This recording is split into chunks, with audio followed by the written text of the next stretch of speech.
టాలీవుడ్లో మాకు global stars, global icons పుట్టుకొస్తున్నారు. మీరు యాక్సెప్ట్ చేయండి. Icon star is fine, I will accept that. Okay, so global star, global icon అని వచ్చింది.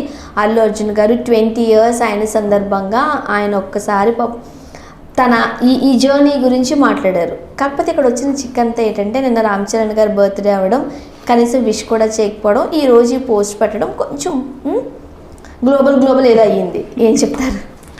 అదేం లేదు, global icon star Allu Arjun అని చెప్పేసి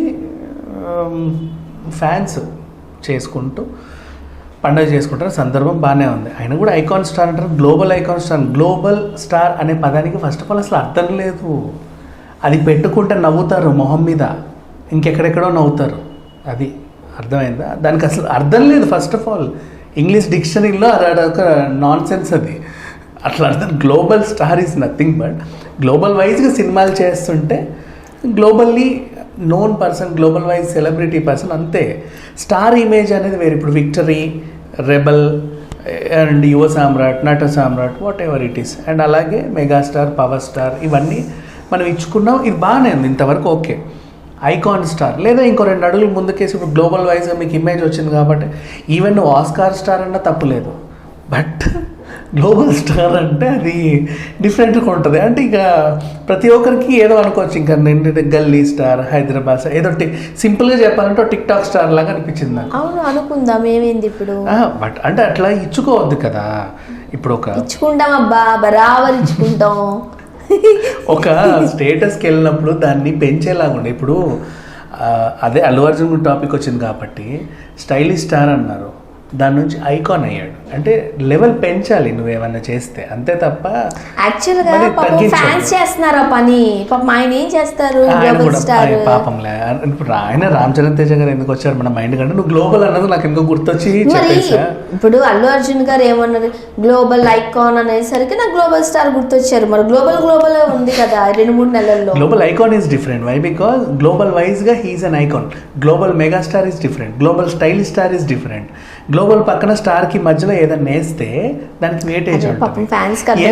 దాన్ని దీన్ని కలిపితే అది ఇంకేదో అవుతుంది. డోంట్ వరీ, ఇప్పుడు ఫ్యాన్స్ చూస్తారు, ఏదో మధ్యలో వేస్తారులే, మిమ్మల్ని సాటిస్ఫై చేస్తారు. సరే, ఏదేమైనా కానీ ఇక మన టాపిక్ అల్లు అర్జున్ విషయానికి వస్తే, ఆయన ఇంకోటి మరి ఆయన విష్ చేయలేదు. ఎందుకు? అదే కదా, ఎందుకు విష్ చేయాలి అంటే అందరికీ వీళ్ళకి అదే పని. పొద్దున్న లేచినప్పటి నుంచి ఈరోజు ఎవరెవరు బర్త్డే టిక్లు కొడుకుని అందరికి ఫోన్ చేసి విష్ చేసుకుంటారు. రామ్ చరణ్ బర్త్డేగా అది ఏం మాట్లాడతారు విజ్ఞాన్ గారు? గల్లీ అంతా ఫ్లెక్సీలు పెట్టి అన్ని పెట్టినప్పుడు హ్యాపీ బర్త్డే బ్రదర్ అంటే అయిపోతుంది కదా, హ్యాపీ బర్త్డే బావా అంటే అయిపోతుంది కదా. ఎప్పుడు చెప్తారు? మళ్ళీ సంవత్సరం చెప్తారా? ఆయన గుర్తు, ఫస్ట్ ఆఫ్ ఆల్ ఆయన గుర్తుందో లేదో, గుర్తు కూడా ఉంటుంది. గుర్తు లేకపోతే చుట్టాలండి వాళ్ళు. అయితే మాత్రం ఇప్పుడు మీ చుట్టాలు అందరు బర్త్డేల డేట్లు మీకు గుర్తున్నాయా? అది వేరే.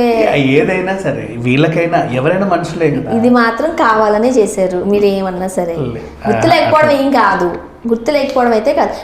ఇప్పుడు గుర్తు లేదు రామ్ చరణ్ బర్త్డే అని చెప్పి గల్లీలో ఉన్న వాళ్ళకే తెలిసిపోతుంది, సొంత ఇంట్లో వాళ్ళకి తెలియదా? పోనీ చుట్టాలన్న విషయం పక్కన పెడితే టాలీవుడ్లో ఇద్దరు సూపర్ స్టార్లే కదా. Happy birthday bro, happy birthday బావా అని పెడితే అయిపోతుంది. ఆయనకి పుట్టాడు, భూమి మీదకి వచ్చి భూమి మీద పడ్డప్పటి నుంచి ఒక బర్త్డే వచ్చింది కాబట్టి సెలబ్రేట్ చేసుకున్నాడు. ఈయన ఇండస్ట్రీకి వచ్చినప్పటి నుంచి 20 ఏళ్ళు అయినాయి కాబట్టి ఈయన ఒక సెలబ్రేషన్ మూడ్లో ఉన్నాడు. నేను ఇద్దరిదే తప్పే అంటాను. ఎందుకంటే ఆయన బర్త్డే వచ్చింది, హ్యాపీ బర్త్డే పెట్టాలి, ఆయన కూడా విష్ చేయాలి. ఈయన వచ్చి 20 ఏళ్ళు అయిందని కంగ్రాచులేషన్స్ ఈయన కూడా చెప్పాలి, చెప్తే బాగుంటుంది కదా. ముందు ఒక అకేషన్ జరిగినప్పుడు నువ్వు విష్ చేయలేదు కాబట్టి మాకు కోపం వచ్చింది, మేము కూడా మూతి ముడుచుకున్నాం, బొంగు మూతి పెట్టాం అంటూ. సో ఏదేమైనప్పటికీ కూడా మనం టాపిక్ అల్లు అర్జున్ గురించే మాట్లాడుతున్నాం కాబట్టి రామ్ చరణ్ లైట్ తీసుకుందాం. సో ఆయన ఇండస్ట్రీకి వచ్చి చాలా రోజులు అయింది అండ్ సోలోగా డెవలప్ అయ్యారు. ఒకటి ఒప్పుకుందాం, ఫస్ట్ నుంచి అంటే గంగోత్రి నుంచి ఈయన మూమెంట్ ఇలా ఉంది అలా ఉంది ఇలా ఉంది అని చాలా మంది ట్రోల్స్ చేశారు స్టార్టింగ్లో. కానీ సినిమా చూసిన తర్వాత వాళ్ళందరూ ఏం అనలేదు. వై? బికాజ్ ఎవరైనా సరే ఒక స్టార్ కిడ్ వచ్చాడు అంటే ఎటు తిప్పి వాళ్ళకి ఎలివేషన్లు వాడు నడిచినా ఎలివేషనే, వాడు అటు తిరిగిన ఎలివేషనే, ఇటు తిరిగిన ఎలివేషనే, బట్ ఏం చేసినా ఎలివేషన్స్ ఇస్తూ ఉంటారు. ఇక్కడ ఆయన యాజ్ అన్ యాక్టర్ మూవీకి ఏం కావాలో చేశాడు, చివరికి ఆడవేషం కూడా వేసాడు ఫస్ట్ మూవీలో.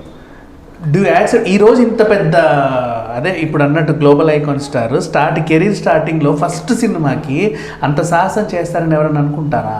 అనుకోరు. He did because he's an actor, అవును. హీస్ నాట్ ఎ కానీ హీరో. నిజం చెప్పాలంటే మీరు అన్న మాట దగ్గర నేను కూడా ఒక మాట అంటే సాటిస్ఫై అవుతాను. ఎందుకనంటే నిజం చాలా చిన్నప్పుడు వచ్చిన సినిమా అది.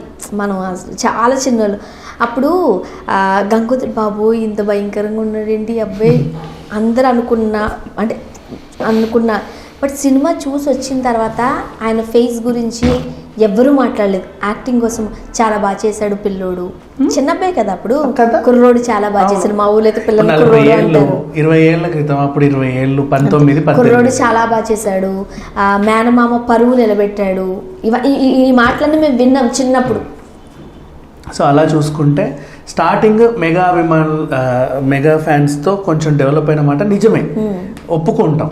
కానీ తర్వాత ఇప్పుడు తెలుగులో అయితే నేను ఒప్పుకుంటా కొంత స్టేజ్ వరకు.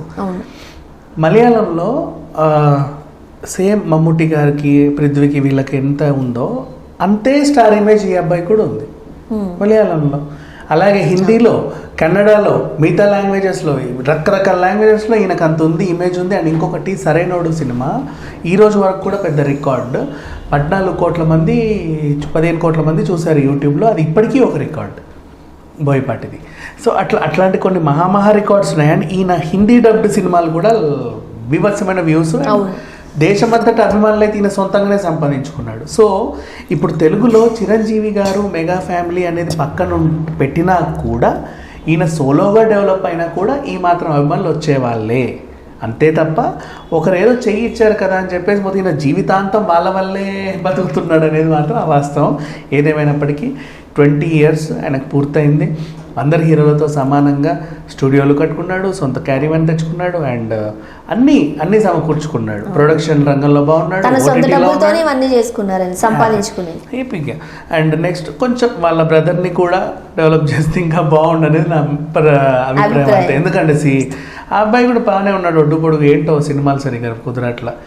ఏదేమైనా అందరిళ్ళలో ఇట్లాంటి వాళ్ళు ఒకరు ఉంటారు బేసిక్గా. బట్ ఫైన్, ఇతనితో పాటు నెక్స్ట్ ఆయన తమ్ముడు కెరీర్ని కూడా నిలబెట్టి ఆయన్ని కూడా ఇతనిలాగే ఇంకో గ్లోబల్ డాష్ స్టార్ని చెయ్యాలని మనస్ఫూర్తిగా కోరుకుందాం. Thank you so much.